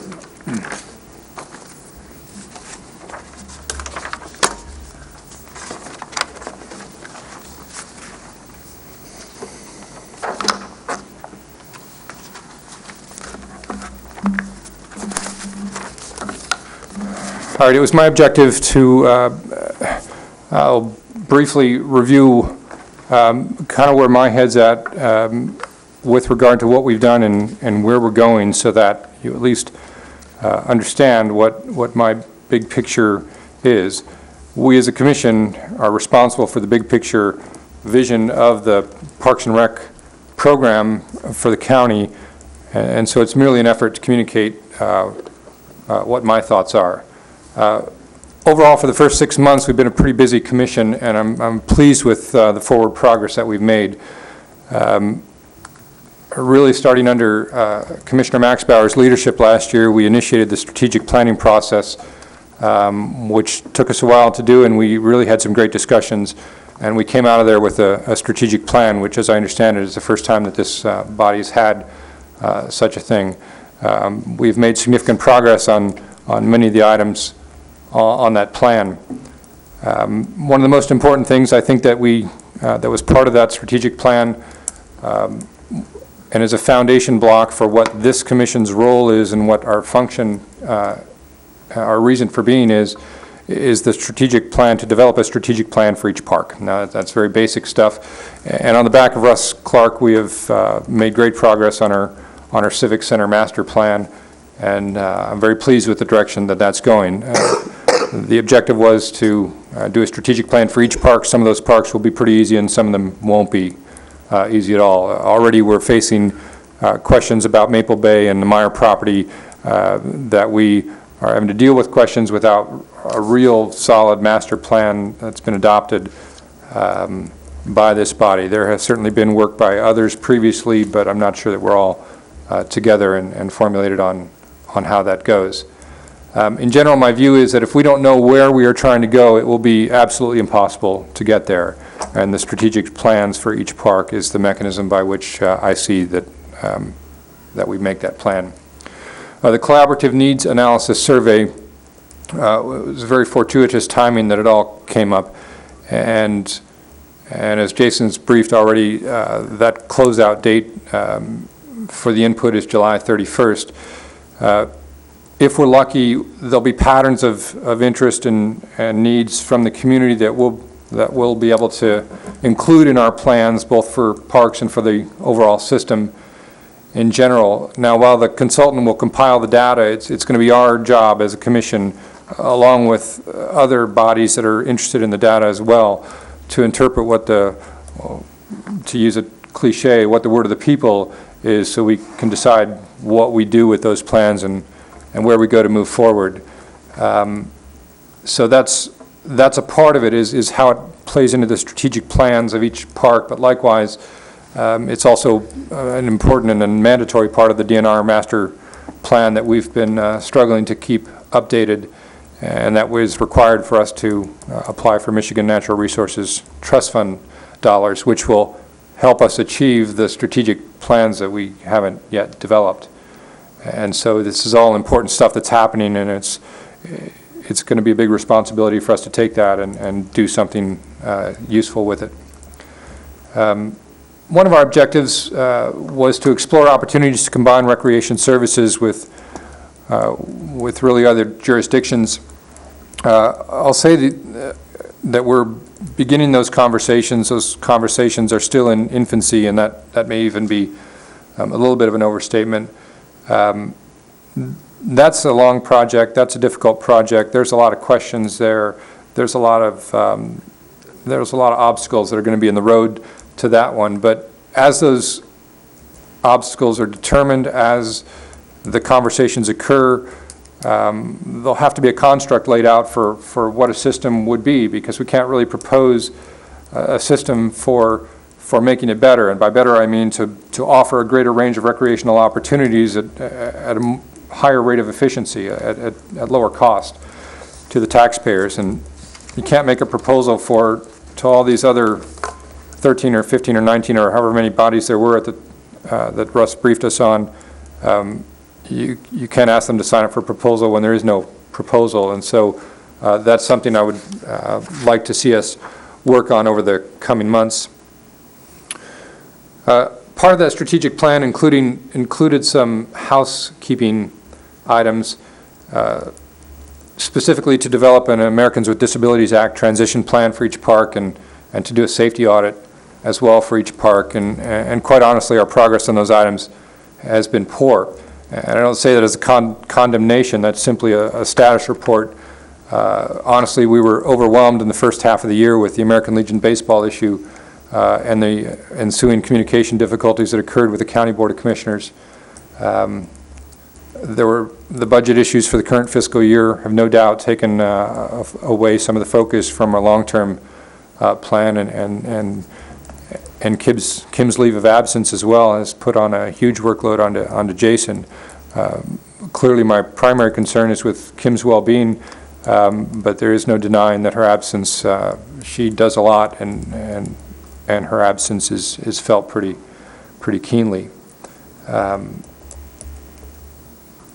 We have been unable to give those items attention this year, but it's still my intention that we complete those items the remaining part of the year. It isn't that everything's going to be fine now for the rest of the year, because we'll still be dealing with 2012 budget issues, and there'll be issues that come up and all that stuff, but still my intention to try to complete those before the end of the year. Another more difficult objective that we set was a business plan for each park, starting with the Civic Center and Twin Lakes. And I suspect that if we sat down and really talked about it, we would probably find different definitions for what exactly a business plan is and what it entails. And so what I think it entails is that we lay out specific plans for achieving some stated objective of performance. And I would see that as, in a business sense, that there's a plan for achieving the desired revenues, which includes marketing plans, and includes, the programs that will be offered, or facilities that will be offered. And likewise, it includes plans for how you're going to achieve the expenditure level that is needed to make the program successful. However success is defined. It's really just a strategy to succeed in the marketplace, and we are in the marketplace, even though we're a public body, which is the marketplace for recreational opportunities. And so the problem is that we haven't established any stated objectives, and so it would be difficult at this point to build a business plan to achieve objectives that I don't think we're all in agreement on or are very clear. Now, we did spend a lot of time last year, and I thought it was really valuable time studying the Carver model. And the Carver model, the first quarter of the book was built on the importance of ends policy. I've spoken about ends policy, and I think that it's still important and still something that we need to do. Ends policy is a statement of what good we will do for whom and at what cost. And I don't think we'll find a ton of disagreement on what good we're going to do. There'll be some semantics and some movement along a spectrum, and for who is also not, I don't think, a really controversial issue, but what it comes down to is at what cost. And that's a difficult one. And I see that question of at what cost translates into into the same kinds of principles we were discussing with regard to cost recovery. Now, cost recovery may not be the ideal model for solving that, finding the answer to that question. I think, though, that there are a lot of good things with regard to the principles of cost recovery that we could use. Yes, we don't have a lot of revenue tools by which to do a full cost recovery type of model, as Ann Conklin presented on the system they used. But I think there's still a need to define or decide what the right cost is and what that means to the county and to taxpayers and to us as a body. So I intend also to try to progress. The work that we did on our fee structures, I thought, actually ended up dovetailing very well with the kinds of principles that Ann Conklin was talking about. And so we ended up having many of those discussions about values and for whom and at what cost. And it was baby steps toward that definition. I think we can go further and defining that more clearly in the 6 months ahead. So to summarize, in the next 6 months, what I'd like to see us try to complete, or to work on at least, is completion of the Civic Center Master Plan and interpretation of the needs analysis, which is going to contribute to the strategic plans for other parks and for the DNR Master Plan. Completion of the ADA transition plans and the safety audits for each park. Begin to lay down a construct for a combined Parks and Recreation Authority. Not defining necessarily that is where we're going to go, but to begin to have more earnest discussions amongst ourselves and with other entities. I'm also interested in the establishment of clear ends policies and then moving forward on a simple cost recovery guidelines in support of those ends policies. And the way I look at it is after we've made a certain amount of progress on those, and I'll just leave that as I think it will feel about right when those issues are more behind us than in front of us as they are today, and then we re-engage on a new strategic planning session. where we take a look at our plan and we either build a new one or we modify the one that we have to set out the priorities for the year ahead or the months following or whatever sort of scope we're looking at. And then once we've determined that, then we're ready to set out on a new heading and solve the problems that we've identified there. I certainly appreciated your support in the first 6 months. I can't do this job alone, and I certainly don't want to do it alone. I need your help, and I need your ideas. You've got a lot of experience out there. You've got a lot of good ideas. I need your vision. That's my report for the mid-year, and I'm opening it up to conversation, but I don't require any if it was a conversation killer. Commissioner Maxbauer. Mr. President, we meet once a month, and so I'm just tossing this out there. Do you think we ought to increase the frequency of our meetings? Your opinion. Well, my opinion is that there is, to do right by the county, to do the work that needs to be done, it can't be done once a month.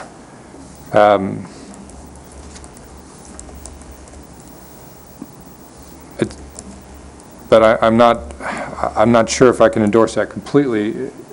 It's hard to say.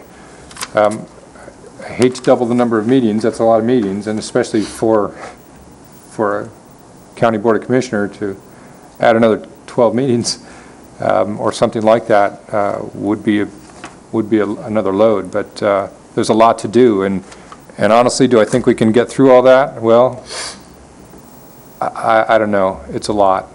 But you have to start somewhere. Commissioner Doran?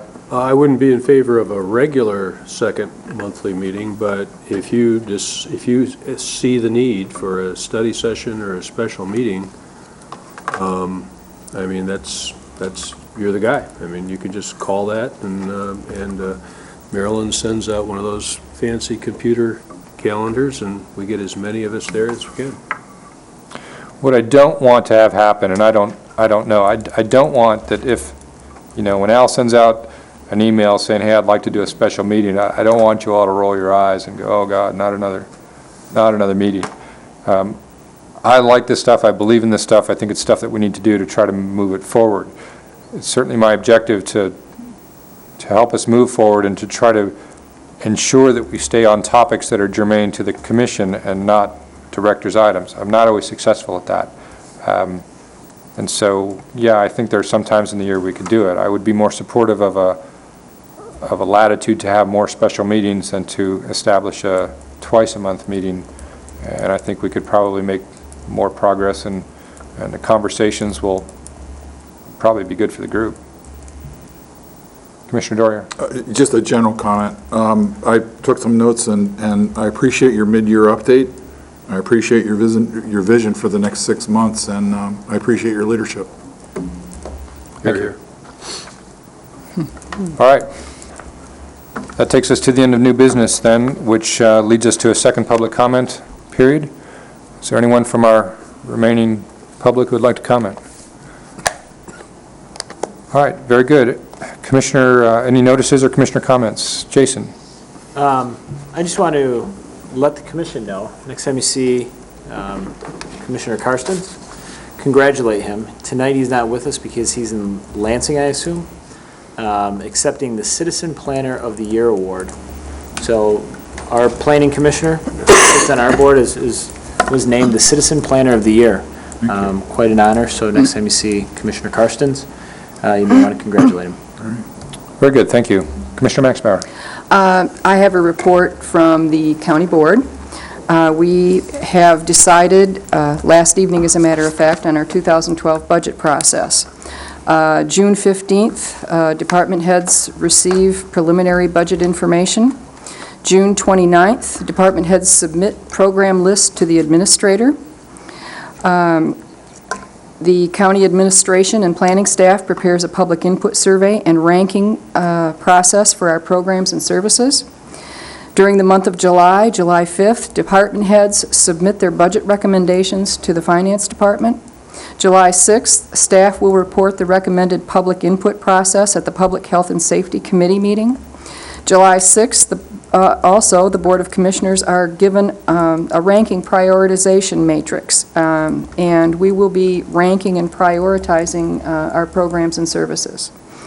July 29th, Board of Commissioners review the compilation of commissioner rankings with staff, and then in August, generally it's at our Ways and Means Committee meeting, the commissioners receive the proposed budget. The 17th, the Board of Commissioners review the results of the Public Input and Ranking Survey. September, we will be meeting with department heads. We will be having public input sessions. October 5th, we will put out a notice of public hearing, of the public hearing on the 2012 budget. October 19th, Board of Commissioners holds budget public hearing. And then on October 26th, we will be adopting the 2012 budget. My only question throughout this process is, Jason, do you have any dates scheduled for the Parks Commission to meet regarding the 2012 budget discussions? Your timeline mentioned that we were going to have budget information yesterday. Yes. You don't have it? Departments have not received that information without knowing the parameters we have to build a budget within. I have not set up any dates, have not set up anything, because I'm waiting for that information from the commission. From the Board of Commissioners? I'm waiting for the data that was supposed to be released yesterday that I have not received. Okay. So no, I have not started that process yet.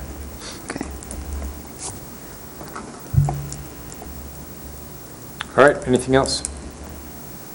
All right, I'll entertain a motion to adjourn. So moved. Moved by Leapside and seconded by Doran. All in favor, say aye. Aye. Opposed? Meeting's adjourned at 8:12.